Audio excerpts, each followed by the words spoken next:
নমস্কার, এসপিএন চ্যানেলে আপনাদের স্বাগত। আমি আছি ভেটারেন্স ক্লাবে। দেখতেই পাচ্ছেন ভেটারেন্স ক্লাবে আজকে বিজয় সম্মেলন ছিল। সেখানে আমরা পেয়ে গেছি একজন এভারগ্রিন ম্যানকে, ময়দানের সবচেয়ে অ্যাক্টিভ বয়স্ক মানুষ অমৃতলাল চক্রবর্তী, কোচেদের কোচ। তার ছাত্ররাই এখন ভেটারেন্স ক্লাব চালান। বিজয় সম্মেলনীতে এসেছিলেন।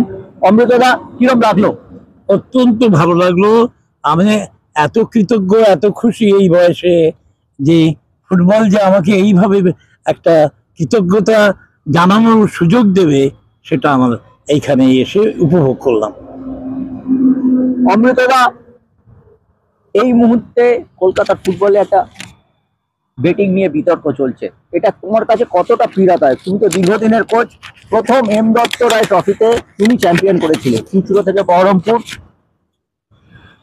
প্রশিক্ষণ কোচেদের উদ্দেশ্য ভালো প্রশিক্ষণ করা উদ্দেশ্য, এইগুলো একটু প্রশাসনিক ব্যাপার, এইগুলোর উপরে আমার বক্তব্যটা ঠিক হবে না। আমি বয়স্ক মানুষ, তো আমার এর উপরে বক্তব্য ঠিক হবে না। তবে পুরোপুরিভাবে সামগ্রিকভাবে বাস্তবতা নিয়ে তদন্ত হওয়া উচিত। আইএসএল নিয়ে একটা টালবাহানা চলছে, এটা তোমাকে কতটা কষ্ট দেয়? অনেক কষ্ট দিচ্ছে, অনেক কষ্ট দিচ্ছে। কারণ সব টিমই খেলবার জন্য প্রস্তুতি নিয়েছে, সব টিমই তৈরি করছে, যারা স্পন্সর যারা আছেন সবাই টিমটা তৈরি করছেন। সবাই টিম তৈরির পর্যায়ে এইভাবে যে টিম এই টুর্নামেন্ট হবে কি হবে না এই তালবাহানা, আর আমি খুব কষ্ট পাচ্ছি, খুব দুঃখ পাচ্ছি। আমার মনে হয় ইমিডিয়েটলি এর একটা সুরাহা হওয়া প্রয়োজন। সুরঙ্গের শেষে আমরা একটা আলো দেখতে পাচ্ছি যে সেন্ট্রাল গভর্নমেন্ট, তা তুষার মেহতা সলিসিটর জেনারেল, তিনি নিজে সুপ্রিম কোর্টকে বলেছেন যাতে আইএসএল শুরু করা যায়, কেন্দ্র উদ্যোগ নেবে।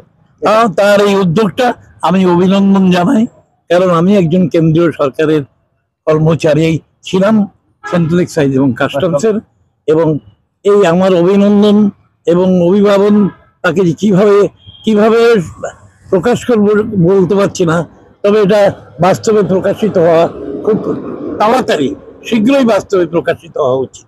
অমৃতদা, তুমি চিরকালই বাচ্চাদের নিয়ে কোচিং করিয়েছো, জুনিয়র পর্যায়ে কোচিং করিয়েছো। মোহনবাগান ইস্টবেঙ্গলের দায়িত্ব নিতে তোমার মধ্যে একটা অনীহা ছিল, যদিও তোমার সেই যোগ্যতা ছিল, কিন্তু বাংলার ফুটবলের তরুণ ফুটবলাররা বিকশিত হচ্ছে না, একটু পরেই হারিয়ে যাচ্ছে। মানে ইন্ডিয়া টিমে এখন শুধু সুভাশিস বোস ডাক পায়, প্রণয় হালদার, সুভাশিস বোস, এই ব্যাচটার পরে প্রবীর দাস, এদের পরে আর কোনো ব্যাচ উঠে আসছে না। কিন্তু জুনিয়র পর্যায়ে আমরা দেখছি যে আমরা আন্ডার-17 গত বছর চ্যাম্পিয়ন, এবছরের রানার্স, কিন্তু তাদের কোনো ছেলে পরে সেই এজ গ্রুপে আন্ডার-17 নেই বা আন্ডার-19 নেই। এই জায়গাটা, এবারও আমরা চ্যাম্পিয়ন হয়েছি সাব জুনিয়র। আমি জানি না আন্ডার-16 আমাদের বাংলার ছেলেরা, সেই চ্যাম্পিয়ন দলের ছেলেরা থাকবে কিনা।